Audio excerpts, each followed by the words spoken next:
Good morning, everyone. I'm Peter Weitznegger. I'm the Executive Director of the SSC Investment Group. We're so thrilled to welcome you this morning in person and everyone online to the Risky Business webinar.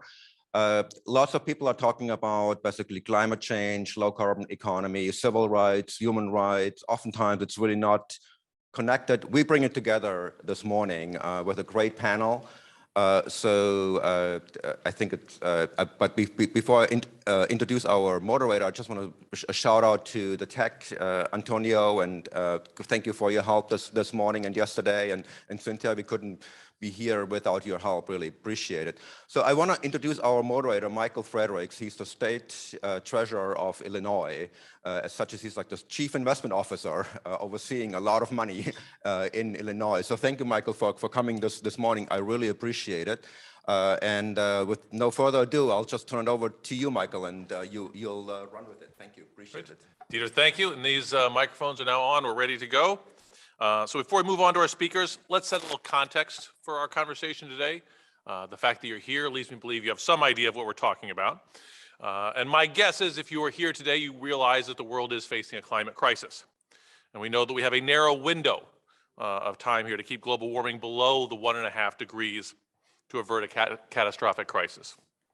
So given that, governments and industries around the world are undergoing a major transformation to a world with net zero carbon emissions. Many industries and businesses will be completely transformed and look radically different in the years ahead, including oil and gas companies, but also car companies, electric utilities. So we're already seeing the changes, and we see more coal plants closing, more electric vehicles on the road, and more aggressive climate policies at all levels. Ultimately, every business will be significantly affected by the transition to a net zero economy. So given these facts, companies have a responsibility to their investors, and that's why we're here today, and to their communities and to their workers to prepare for this transition. And further, they have a vested interest in ensuring that the way they transition is done right. We can't let them bury their heads in the sand and pretend like they don't need to make any changes. But how we get to net zero matters. Transition decisions need to be guided by sound principles. Companies need to consider the long-term strategy, and they need to ensure the actions they take are just, equitable, transparent, and sustainable. A climate transition that ignores the interests of workers and communities is not viable. Similarly, a climate transition that only deepens income and racial inequality is not sustainable. Put another way, companies and investors have a responsibility to manage the impact of decarbonization on workers and communities. That is what we mean by a just transition. Electrification of mobility and the shift to electric vehicles, or EVs for short, is a major part of the climate transition. Transportation represents 29% of global emissions, of US emissions. While decarbonization and transportation sector is absolutely critical, there are many concerns about the potential for unintended negative impacts, and that presents risks to investors like us. A transition that fosters deunionization, environmental injustice, human rights abuses, and ecosystem degradation will create new rights and public opposition that could derail transition efforts. So what are the challenges we're facing to a transition in transportation? Auto manufacturing provides 837,000 good family supporting jobs in the US. We need a public and private transportation system that allows all communities to thrive. Electric vehicle batteries contain metals that are mined in a manner that can be destructive to natural ecosystems and involve human rights abuses. So what can we as investors do to balance these issues and address these risks? These are the topics we'll be discussing here today. So our first speaker will be joining us over Zoom from Alabama, Mr. Jeremy Kimbrell is joining us, and Dieter, I think, is going to pull him up. Jeremy is a CMM operator at the non-union Mercedes-Benz plant in Tuscaloosa, Alabama. Jeremy, are you ready to join us? Yes, can you hear me? We can. Okay. Good morning. My name is Jeremy Kimbrell. I work at the non-union Mercedes plant in Tuscaloosa, Alabama. The plant produces internal combustion engine and hybrid SUVs, as well as completed batteries for the all-electric vehicles that will launch later this year. EVs are definitely the future. We're the exclusive worldwide producer of the GL class of SUVs. The high profit margin of these SUVs, coupled with a high volume, makes our plant an important part of Mercedes-Benz electric future. In fact, the company has invested $1 billion in the last few years to prepare for EV production at our plant. I was 22 years old in 1999 when I started as a temporary employee. I've worked in assembly, paint, quality, and at the battery plant. I'm proud of my work. I have a high voltage certification, which is required to repair hybrid vehicles and is also required to work inside the battery plant to meet the highest safety standards. Though I work at a non-union plant, my dad and grandfather worked as union coal miners in Alabama and taught me the value of unions. I'm supporting a union at Mercedes-Benz in Alabama because without it, we workers aren't getting a fair deal. And as a longtime employee at a non-union auto plant, I believe I can speak to what is at stake in the EV transition if companies like Mercedes continue to prevail in their efforts to deny collective bargaining. Without it, the company's focus on volume and profits too often has a negative effect on our standard of living and quality of life. Politicians like to brag about bringing so many manufacturing jobs into our area, as if manufacturing job is automatically a great job. But in my time at Mercedes, without collective bargaining, the company has driven the quality of these jobs into the dirt to the point where I can in good conscience recommend this job. Starting with the physical nature of the work. It's hard work and can be dangerous. This won't change as we build electric vehicles. The lines move fast, it's very physical, and there's a lot of repetitive physical movements. Since management doesn't focus on breaking up the workload, some jobs get little physical relief, which risk repetitive motion injuries. Sometimes only after an injury, they will make a change. We workers don't have input in this. Now let me talk about the dramatic decline in the standard of living for Mercedes workers since I started. I was fortunate to raise 2 kids at this job. When I started, it paid well enough that I could support a family with one parent staying home to care for the kids. Mandatory weekends were rare, and there was time we could spend as a family. Things have gotten significantly worse. New hires will need both parents working, as the company has imposed a 2-tier system that has driven down real wages for the new employees. It's made health insurance more expensive and weakened their already minimal retirement benefits. Though they raised starting wages recently due to the so-called labor shortage, real wages and overall standard of living are still way behind where they were in my early years. With the recent improvement, new hires start at $20 an hour and reach top pay in 4 years at $25 an hour. In contrast, I made $25 an hour in 2004. So a person hired today will make in the year 2026 what I made in 2004.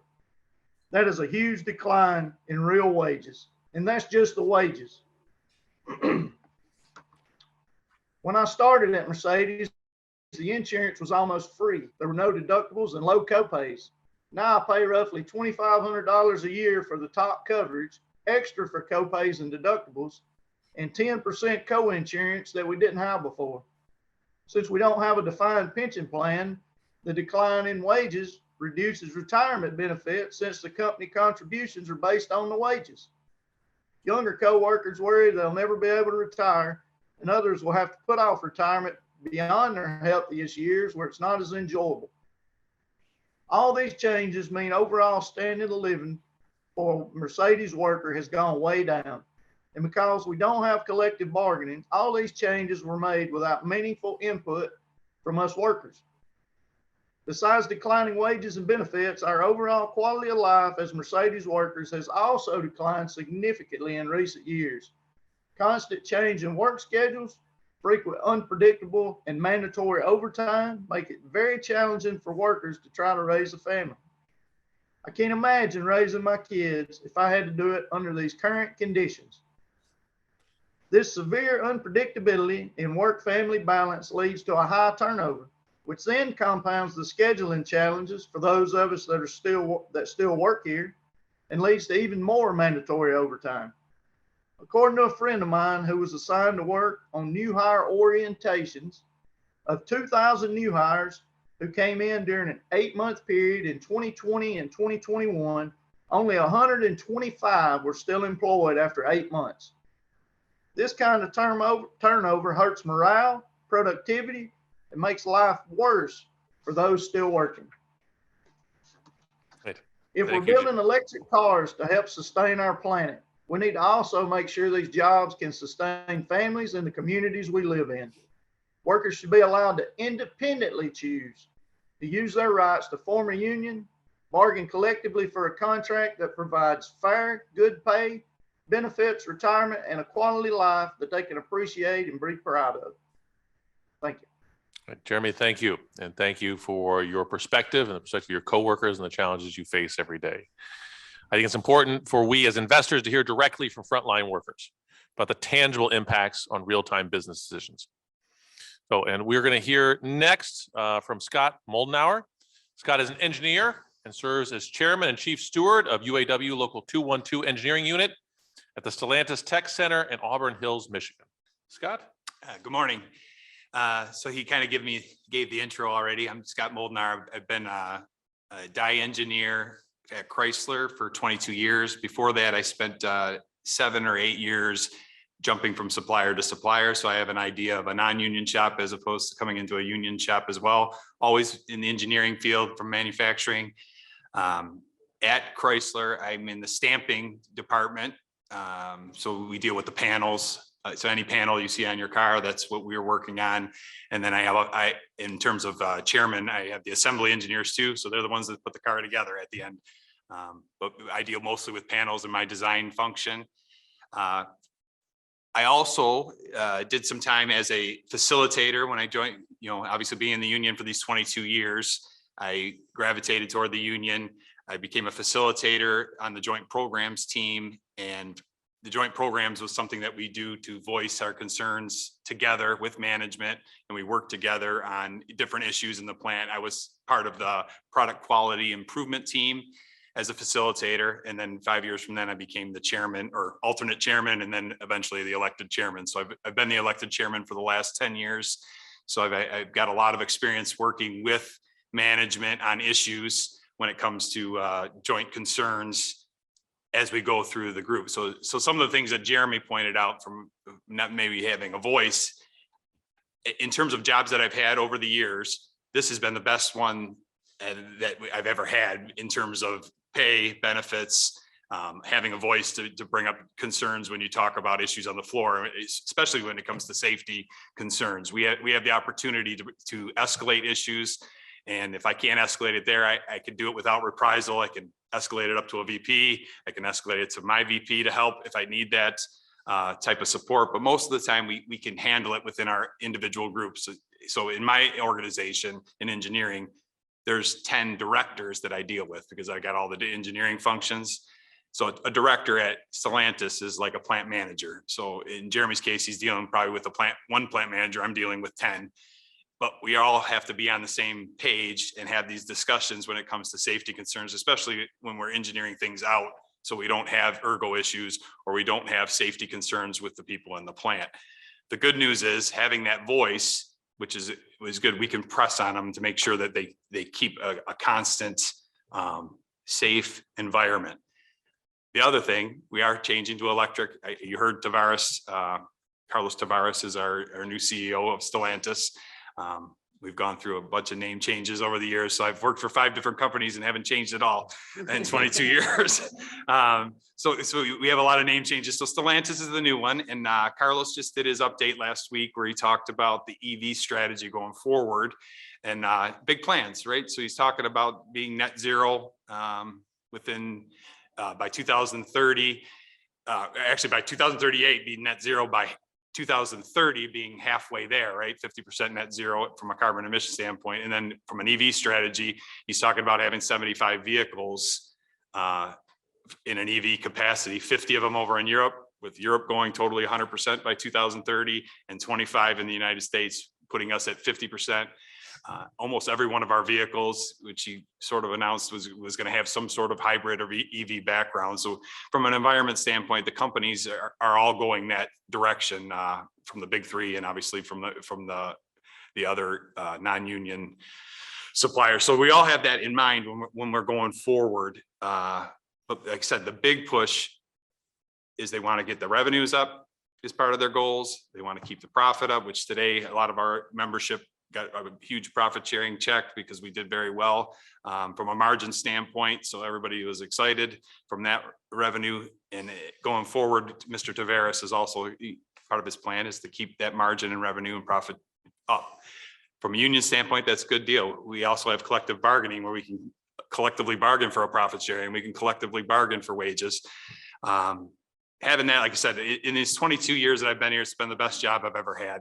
I enjoyed working with the people. I've enjoyed, even though sometimes it's a back and forth with my 10 directors that they have to deal with from a back and forth standpoint, and we don't always love each other. But we do end up working things out. And again, if we have to escalate, we escalate. At the end of the day, I can do that without reprisal. I don't have to fear having to bring something up that may be a safety concern in the plant that could hurt people in the plant. So to me, the joint program was a big piece of it.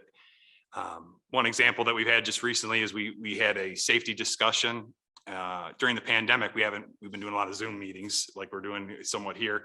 So the safety discussion was centering on, we hadn't done an update to our lockout training. So when our engineers and when our plant personnel have to go into a cell or machinery in our plants, they have to have a lock that they put on the machine to show that it's turned off. And anybody who enters has to have that lock and put it on. So everybody that's going in has to have the lock. They have to put it on. They have to make sure they're in the cell and they have to be authorized to go into that cell. Well, there's a training mechanism that goes along with that. That training is kind of lapsed because we've all been at home, other than going into the plants, but you're supposed to keep a constant update on that authorization for the training. During that conversation this past year, one of the directors just said, well, we'll just give everybody a lock. And I'm like, well, wait a minute. Not everybody goes into these tools all the time. There's certain people that are in them all the time. They should be authorized. And then anybody else that goes in should be an adjunct user that has to be with an authorized user going in. Well, the director was trying to make it easy on himself because he's got a big group of people and he just wants to just give them locks, and that way I can send anybody I want in there. Well, that's an issue from the union standpoint and from the safety standpoint. So when we brought it up and got health and safety together and we talked about it, we ended up coming to an agreement that no, we're going to stick to the way we were doing it before. We're going to have authorized users. They're going to get update training on their authorization. And then the people that are adjunct will get theirs every 3 years and they can only enter a cell or a machine with someone that's authorized. So that, to me, that's one of those discussions that, it was a back and forth with the director that wanted it because he just wanted it for the ease of sending whoever engineer he wanted. But my concern was, when you send somebody in there that's never been in a cell before, because now he's authorized and really he's never worked on that system, you're putting somebody in a bad spot where they could get hurt. So those are the type of examples that we have in our teams. It's good stuff. Like I said, it's hit and miss. Sometimes we don't always love each other, but it works out. Thank you. Scott, thank you very much for that perspective. And thank you for making the trip here to DC, because once again, I think it's important that people hear this perspective. We've heard from a couple of people who work with UAW. Our next speaker, Cindy Estrada, serves as the Vice President of the United Auto Workers.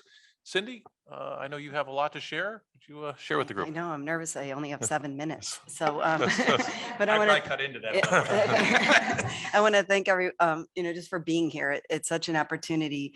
We know we're in an environmental crisis right now, but we're also in a crisis of inequality and a crisis of racial injustice. And one of the things that I want to talk about as we look at this transition into EV and greening the economy, there's also, I think, a narrative that needs to be broken first. And, there is this narrative out there that a manufacturing job is a good job. And part of that's coming from the fact that we have UAW workers like Scott across the country, probably like 150,000 workers in the UAW who have really bargained over the years for high standards. You know, we have apprenticeship programs that make sure that there's not discrimination in them, that we're putting women into apprenticeship programs, that we're putting, you know, African Americans into apprenticeship programs, you know, Latinos. And so we're making sure that we have really great health and safety that Scott spoke to. But the false narrative is that just happens on its own, that automatically that's a good job. The truth is that manufacturing is in a lot of ways, a bad job. The wages are very low. The average worker out there, you know, and I think this has even changed as of COVID, you know, is making like $11, $12 an hour. And as you heard from Jeremy, you know, that isn't even the real wage when they go home, because they're paying co-pays and co-insurance. And so their real check is a lot lower. We often find workers in manufacturing working 2 and 3 jobs, working a full day and walking into a food stamp line. So with that, you know, it's a challenge, because we have to really break that narrative that what makes it a good job is the fact that workers have a union, have a right to collectively bargain, not just for their wages and benefits, but for the health and safety. No one knows the shop floor better than workers who are on it every day. They really can, from an investment perspective, you want their input, right? Because you don't want to have a problem at the beginning of line. You want to have the problem at the beginning of the line and not at the end, where it's going to cost a company a lot more money to fix it. And workers in a union can say that. Jeremy's, you know, team has to be nervous about saying that, because they don't have democracy in workplace and they don't have protection. So you don't want to really make a manager angry. In our shops, if a worker doesn't feel comfortable raising a problem, whether it's around health and safety or quality, they can go to Scott, and he's their representative. So, but one of the things I'm nervous about is this challenge, is that we can end up doing this transition in lower workplace standards. If you look at right now, there's 20 battery plants that are coming online and there's no union. When you hear CEOs talk, you know, and I appreciate the work, you know, that we do with our CEOs, but when you hear that battery workers are going to make $16 and $17 an hour, and our engine workers are currently making 30 plus really good wages and benefits, that's concerning. When you know that the battery is probably like $8,000 and labor cost is a fraction of that, maybe $250 to meet our wages and benefits, yet they're saying we need to be competitive, when we know the problem with the battery is not the labor cost, it's in the materials, which is why companies need the subsidy. And so, you know, we have right now the Amazon, you know, we look at the workers out there, low wages. We have companies like Tesla fighting workers' rights, you know, spending millions of dollars on anti-union campaigns. We see a lot of production moving to the South, where we have, you know, governors and people at the state, you know, elected officials at the state level, you know, passing right to work laws. You know, it's putting a lot, we don't have to, when workers want to form a union like Jeremy, it's not the company they have to worry about, it's the whole infrastructure that's coming after them to make sure that, you know, they don't have democracy. You shouldn't have to punch out of democracy when you punch into an auto plant. One, it's not safe, it's bad for productivity. And as Jeremy said, the turnover is like very, very high, because workers aren't making enough to think this could be a living. And that matters, right? If we don't get this right, you know, we're in an environmental crisis. I have 2 18-year-old boys, and it really scares the heck out of me to think of the world they're going to walk into. It scares what our workers are going to walk into. And so we have to really make sure that we get this right, or other politicians are going to use this for their own purposes to say, going green means building back worse. Going green means bad jobs. And we know that that doesn't have to be. If we all get in a room together, we could figure out, you know, we want to make sure 40% of the workers are Black and brown in the South in these manufacturing jobs. You know, we want to see that racial injustice is addressed. Right? When companies get subsidies, we want to make sure that those communities, you know, the children that are, you know, are going to school are breathing air that's safe, making sure that when their parents come home from work, they're not coming home injured, or worse, which happens all the time, is workers die. Right? People go home, you know, a father doesn't show up or a mother doesn't show up. But what's exciting is, while there's these challenges, there's opportunities. We have an administration that is understanding that we're only better if workers have a voice in their workplace. We have administration right now who understands that, you know, inequality is tied to racial injustice and that we need to fix that. And so we're very fortunate that we have others that are talking about the broken labor law, right? Jeremy would have a union today if a company didn't spend millions of dollars, with half truths about what it means to be union. And so we have others now that are understanding both in the investment world, in communities, in elected positions where we have to fix our labor law that and we have investors that are starting to understand that. Do you really want your company spending millions? Do shareholders really want their company spending millions of dollars fighting workers when they could just have a process where they allow them to sign a union card, where they allow them to make a choice and save a whole lot of money and really focus on quality, health and safety, and a good product for the customers at the end of the day. So that's, one of the asks I have, here is, how do we get board seats where people understand that it's an environmental crisis, it's a crisis of inequality, and it's a crisis of racial injustice? How do we help make sure that people understand that? How do we get board members that understand that this transition is happening at lightning speed? And if we don't get it right, then we're going to have whole communities devastated and workers still working full-time and walking into food stamp lines. How do we how do we push that this majority sign up and card check, whatever you want to call it, a way that allows workers a fair process without having to fight an anti-union campaign? And I think we can do this. I'm excited. It's going to take a whole hell of a lot of work. But if we all in these rooms stand together and demand it, it can happen. So that was more than 7 minutes, and I'm sorry. Great.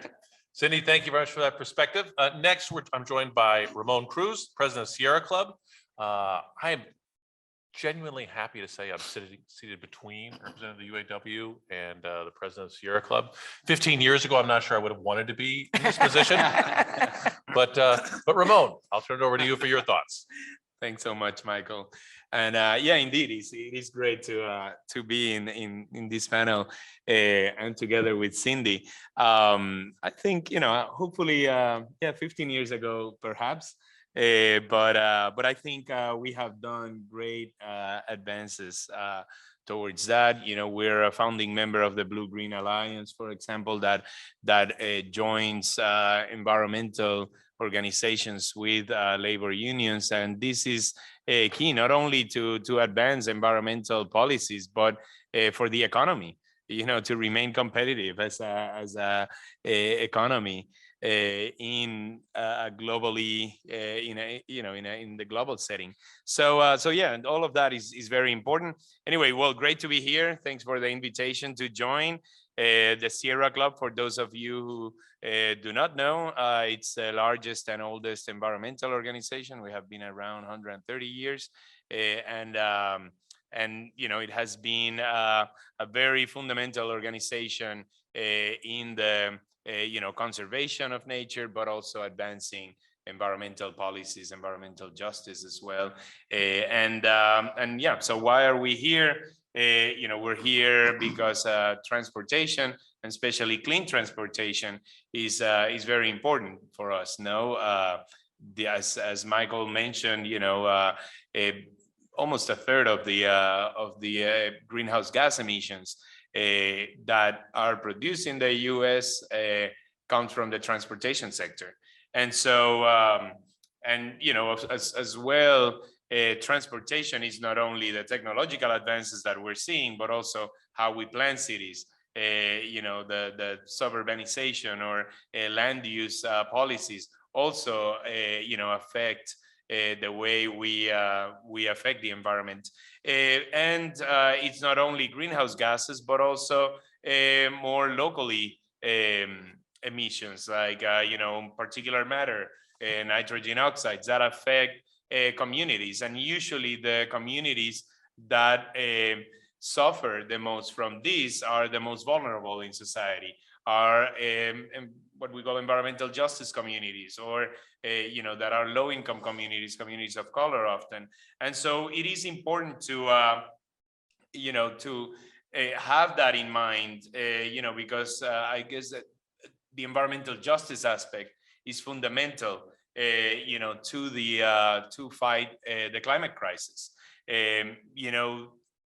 Often we think that, well, it is okay to say, let's frag the hell out of an area, pollute a watershed, to be sure that the economy as a whole, it's in good condition, but so we're willing to often sacrifice these areas on behalf, of the well-being of society as a whole. But if we're willing to sacrifice those areas, then the people in those areas become disposable, no? And we cannot really think of disposable people unless we're also have an ideology based on supremacy and racial injustice and inequality and racism. So, so all of these, to say that when we think of the environment, we can not only think of, nature and that's it. We have to think of the people in those places, no, and the people that we're affecting. And so all of that, comes together because now that we're in this big push to develop electric vehicles in this economy, in this country, we need to also be conscious of that, and there are several ramifications of, in that aspect. I hope I get a cue when. So, but yeah, we need to ensure that these voices are heard in the development of this industry, because it's not only ensuring that the manufacturing jobs are benefiting these communities, but also the infrastructure that is developing. So, you can see often how the first to access, for example, electric vehicles would be wealthier communities. And therefore, the focus on the infrastructure is there. So there you have then a lot of the, plants and the extracting industry and everything affecting these communities, and they're not even really reaping the benefits of that. So all of that is very important. And so when it comes to creating policies that would affect that or that would benefit, that we have now an administration that has been really focused on that and creating policies, like what I guess used to be called Build Back Better, and we haven't given up that fight to get those policies in place and those programs and incentives. But Justice 40, for example, to reinvest in those communities that are mostly affected, the PRO Act, and so there are many things that I think this is the right moment to really be talking about that. Beyond that, the competitive, like other foreign companies are already investing in this. And so we have to be sure that, the affordability of these vehicles are right for our communities and our consumers, so that they don't turn into other, vehicles that might be cheaper, more affordable. No, so we need to ensure that it's a whole of the government and whole of the economy approach on this. How am I doing on time? Still okay. Good. So what can companies do? Again, not only when focusing on this is also ensure that not only manufacturing but dealers offer these vehicles, prioritize these and get ahead of the game, so that we ensure that the U.S. economy really benefits and the consumers benefit for this. And then finally, investors, follow recommendations of the Climate Action 100+ initiative, which for those of you who do not know, then, it's an assessment of, 100+, 160 companies, around the world, which account for 80% of industrial greenhouse gas emissions. So specifically, the automotive companies, there's a dozen or so assessed there, and none of the manufacturers have established short-term or medium-term commitments, that are aligned with the Paris Agreement. So, it's something that the industry needs to be there. That's the future. That's, and the companies that are ahead of the game will be in much better position.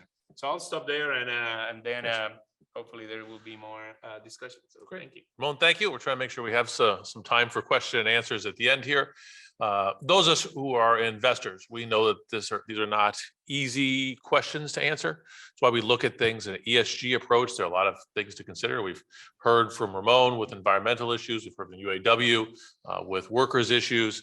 And although workers' rights are human rights, our next speaker, Richard Kent, be joining us from Zoom as a researcher and advisor of human rights and energy transitions at Amnesty International in London. So Richard, thanks for joining us.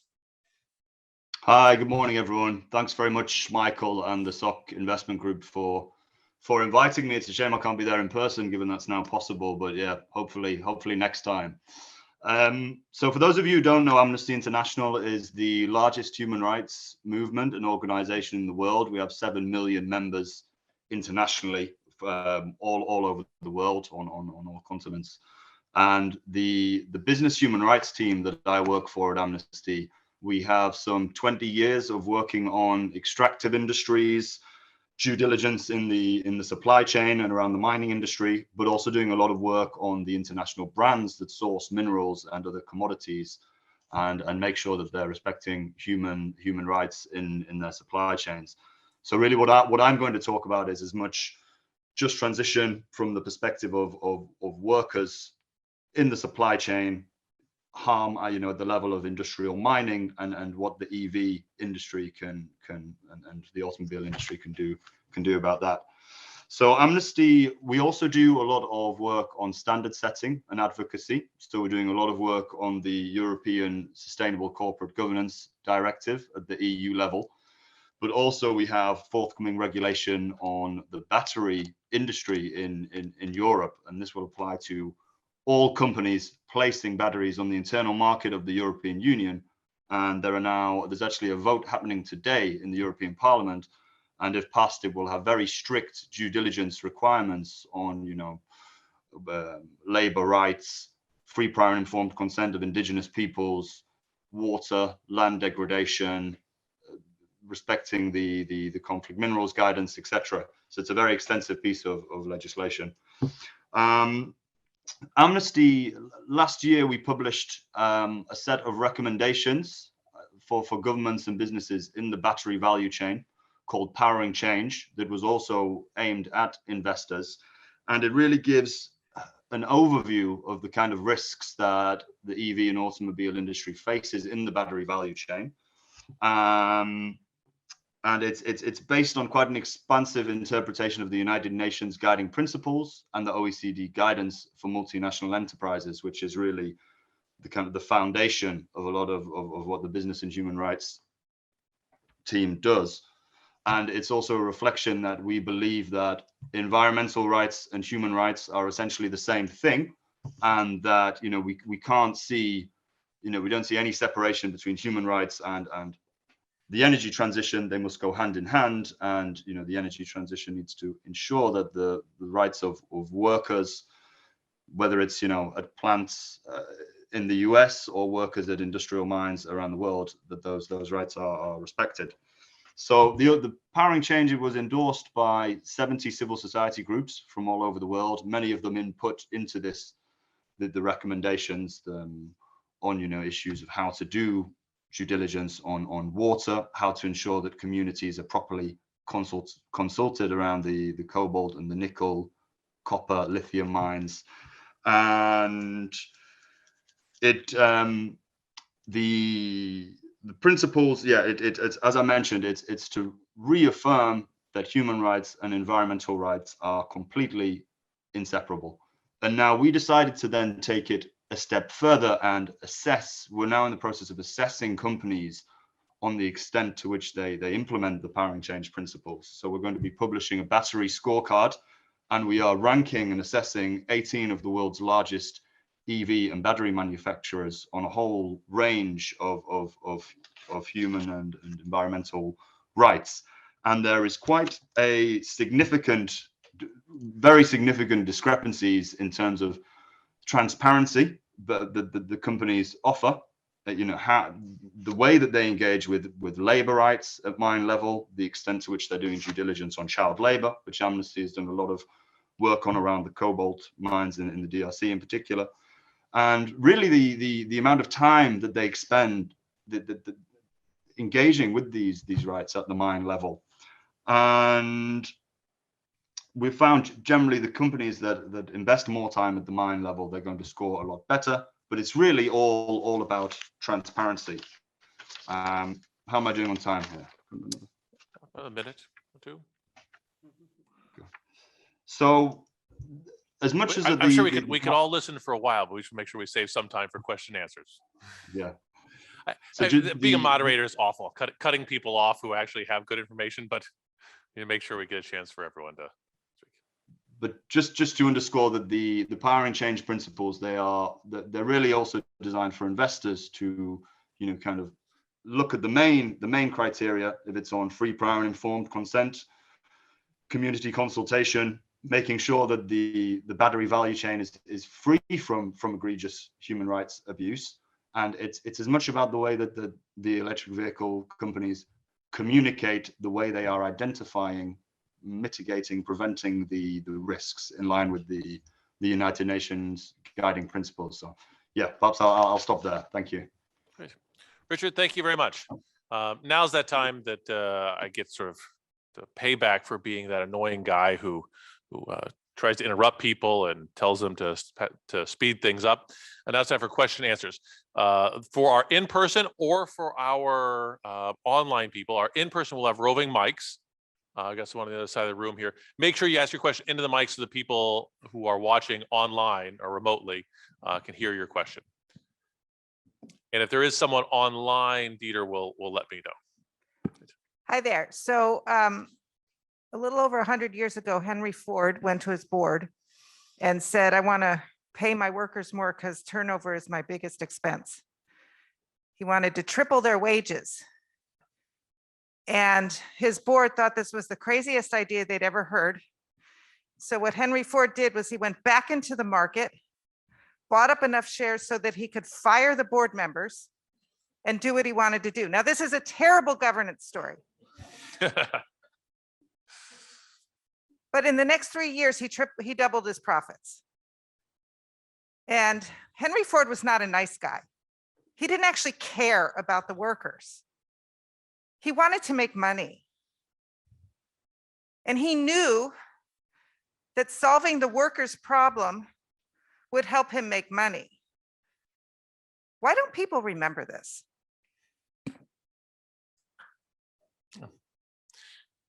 Great question. Anyone on the panel like to attempt? Because they're making a hell of a lot of money still. Right?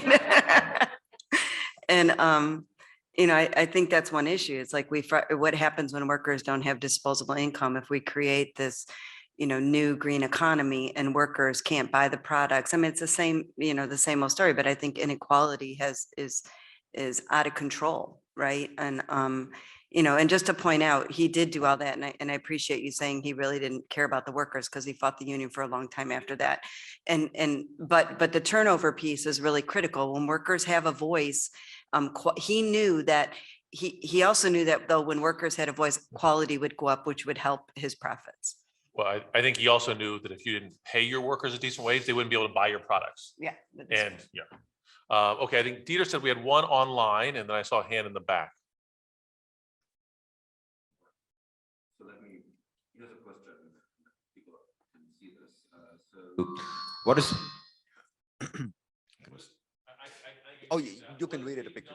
Michael, batteries from electric cars when they die out are the components of the vehicle battery being neutralized. Does anyone on this panel know the answer to that? I do not.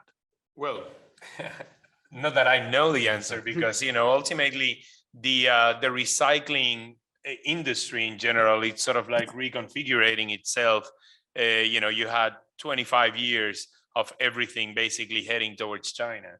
And when China just a couple of years ago, stopped receiving, now their purchasing power, their middle class is growing, their consumption, they produce enough waste now to really, close that loop. So it is really a wake-up call for the industry and an opportunity for industry in other places, including the United States, to do that. Now, beyond that, what it's important, especially now that we're mass producing, electric vehicles, is also making sure that companies are looking at closing that loop as well, no? And like seeing as, the whole product, and be also responsible for recycling that. So, in terms of innovation and invention, we have to do much better, but also making companies responsible for that, so that, you don't have all these toxic materials ending up in, our landfills, and of course, then affecting the most vulnerable communities. Yeah, great. I think there was a hand in the back up first, and then we'll come towards the front. Can you hear me okay? So we're engaging workers around the just transition at the Teamsters Union. And I'm just wondering, to what degree does that concept resonate with workers? Obviously workers are concerned about paychecks, but we up here are talking about the just transition, suturing together this environmental concern and this inequality and economic concern. But is that a concept which resonates with folks on the ground that they can mobilize? And I'm just thinking of the two workers on the panel. Yeah, Jeremy, you want to go first? From my perspective, people do, so you brought up the EV thing. So that discussion on the floor is happening. Where does the waste go? It's the $1 million question, I think, out in the nation. So I'm not surprised that came up as a question. So the people are talking about that. And from an engineering standpoint, I can tell you, we have people looking at how do we make sure we have recyclable and means to do that. Now, they still, when we go to the collective bargaining, paychecks and things like that are always number one and number two on the list when it comes to pay, because that's what immediately affects what the people are getting. But from the EV standpoint, and from having a safety and an environmental impact, people, they're talking about it. It ain't number one or two, but it is something that we talk about on the floor. And again, from the recycling standpoint, that is a number one issue that we are studying. And what can we do to make sure we have recyclability on these batteries? Because at some point they're going to run out, and then what? Okay. I think we have another online, and then we'll move to the front here. Let's see if we're going to order. What is being done for? Nope. Please make sure to indicate where. All right, then let me go to one more. Haven't learned much on the huge retraining that the transitions to EV will require. Can you comment on this? Are companies prepared? What are unions doing on this subject? So no, I don't think anyone's prepared. I think, in our union shops, there's discussions, ongoing discussions to try and figure this out. But I think this is it leads to a larger question. Like, if we're really going to do this, we have a lot of rhetoric happening, and it's good rhetoric, but we need, to get to substance. And I think that, I'm a big proponent of how do we pull companies in, environmental groups and labor in, that we have a really hard discussion, and it's going to take a tremendous amount of meetings to really figure out how we all do this together. I feel like that is what has to happen. It needs to happen quickly, and we should all be demanding it, because to think that we're going to figure out the training, and some of it we will, but to do it on a really large scale, it's going to take multiple, stakeholders coming into the room, and workers have to be a part of that, because they are, to my point before, Scott's of the world and Jeremy, they know more on how to do this transition. They're training constantly in their plants, but it's going to take engineering and all of that to come together. And I still think we need to move that quickly, and we need to demand that everyone gets in a room instead of everyone getting in a press conference. And from an engineering standpoint, we do have training metrics that we run to. And so now we have an EV plan going forward. Those conversations are happening right now, because you got to train your workforce to be able to handle the electric and the battery systems, and that'll require training. So from the joint program standpoint, we are talking about that, because, if they're 2 years out, we're already working on them in engineering. So from that perspective, we are talking about that discussion on how training will happen, and it needs to happen quickly. Great panel. I'm Erin from the Laborers Union, and my observation at this CII is there's all these investors who are engaging on climate, and they've got a real easy metric to judge companies by. They're asking them about emissions. And so it's like a black-white issue. How are you doing on emissions? And so I'm curious in terms, if you guys have these investors going in to engage companies, and let's just say in the auto industry, what's the metric they should be leaning in on the transition? If we want to start getting data out there that we can all benchmark these companies on, like who's doing a good job, who's doing a bad job, what are the metrics you guys would want to see? Cynthia, I was struck by the wage differential between combustion engine and battery. Should we all be pushing and leaning in on what is that wage metric? I'd be curious your insight.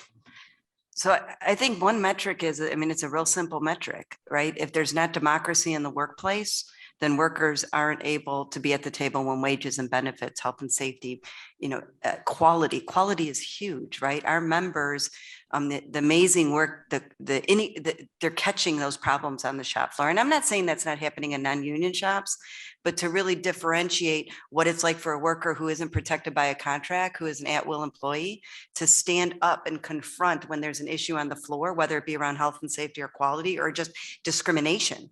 Right? They're just not going to do that. I think Jeremy would agree. That's much harder to do when you have the protection of a contract. So I think that's one piece. And so I think asking whether or not they have those kinds of standards is important. And then I think, we have to make sure there's 11 non-union companies right now building vehicles only and three union. And so we stand to lose that standard that's already been built. And I think we have to be really careful of that and ask companies, right? If they're saying they're gonna take an engine job that's eventually going to be transferred to a battery job, and they're saying it's going to be $16 and $17 an hour, that's an issue. That is not building back better. If that's the, that is building back worse. So I think those are the kinds of questions that have to be asked. We should be improving standards, not decreasing them. Yeah, I would like to add something. For investors, I think another metric that it's not often discussed is the political and lobbying budgets of many companies.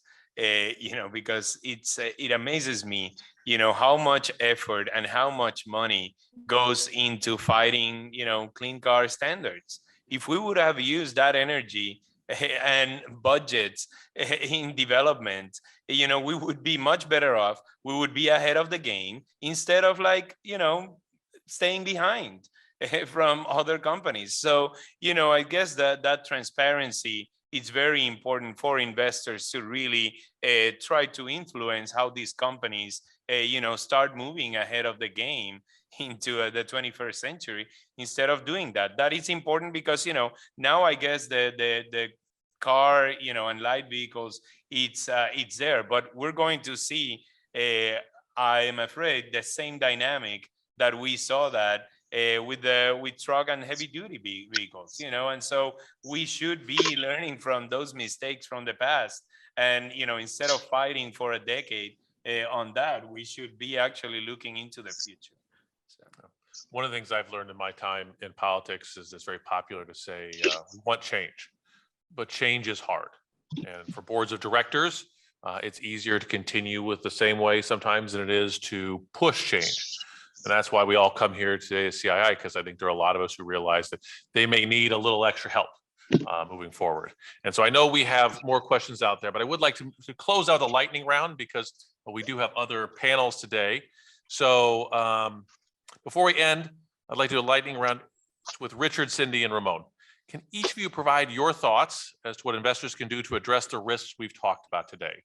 And maybe try and answer a couple minutes each. Let's start with Richard. Richard, we'll go back to you online. There you go. I would say that the investors they need to use their leverage really to try to create more transparency from some of the actors in the automobile industry, the EV industry, in the supply chain. And they need to really be asking tough questions. If there is no disclosure about how automobile companies engage with communities, in mineral producing countries, if there is no disclosure on, free prior informed consent protocols, how they go about the process of sourcing hundreds of thousands of tons of minerals. You know, it's a red flag. And generally, we've found that in our scorecard, the companies that have done a lot better are the ones that are closer to the point of extraction and engage more at the mine level. So yeah, I think investors need to keep asking tough questions. We know they don't have as much time to do thorough due diligence as, you know, the EV and the automobile industry itself. But, you know, there are certain red flags on free prior informed consent, environmental impact assessments, child labor, etc. Thank you, Richard. Ramon, your thoughts? Thank you.